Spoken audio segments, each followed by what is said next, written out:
નવા વર્ષ 2026ના સ્વાગત અને 31મી ડિસેમ્બરની ઉજવણીને ધ્યાને રાખી ભરૂચ જિલ્લા પોલીસ એક્શન મોડમાં આવી ગઈ હતી। જિલ્લા પોલીસ વડાની સૂચનાથી સાંજ પડતાની સાથે સમગ્ર જિલ્લામાં લોખંડી બંદોબસ્ત ગોઠવી દેવામાં આવ્યો હતો। ખાસ કરીને નશાની હાલતમાં વાહન ચલાવતા તત્વો અને અસામાજિક પ્રવૃત્તિઓ રોકવા માટે શહેરના તમામ મુખ્ય સર્કલો અને પ્રવેશદ્વારો પર સઘન વાહન ચેકિંગ હાથ ધરવામાં આવ્યું હતું। શહેરના A, B અને C ડિવિઝન પોલીસ મથકના પીઆઈ દ્વારા પોતપોતાના વિસ્તારમાં રાઉન્ડ ધ ક્લોક પેટ્રોલિંગ અને બ્રેથ એનાલાઇઝર મશીન દ્વારા શંકાસ્પદ વાહન ચાલકોની તપાસ કરવામાં આવી રહી છે। ભરૂચના પાંચબત્તી, શક્તિનાથ, જાડેશ્વર ચોકડી, ABC સર્કલ અને દહેજ બાયપાસ જેવા અતિવ્યસ્ત વિસ્તારોમાં પોલીસ દ્વારા બેરિકેટિંગ કરીને દરેક વાહનની તલાશી લેવાઈ રહી છે।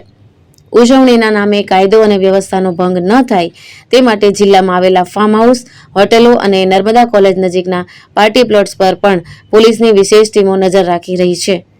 પોલીસ તંત્રએ સ્પષ્ટ ચેતવણી આપી છે કે નવા વર્ષની ઉજવણીમાં નશો કરીને શાંતિ દહોડવાનો પ્રયાસ કરનાર શખ્સો સામે કડક કાયદેસરની કાર્યવાહી કરવામાં આવશે। કેતન મહેતા, દ્રષ્ટિકોણ ન્યૂઝ, ભરૂચ।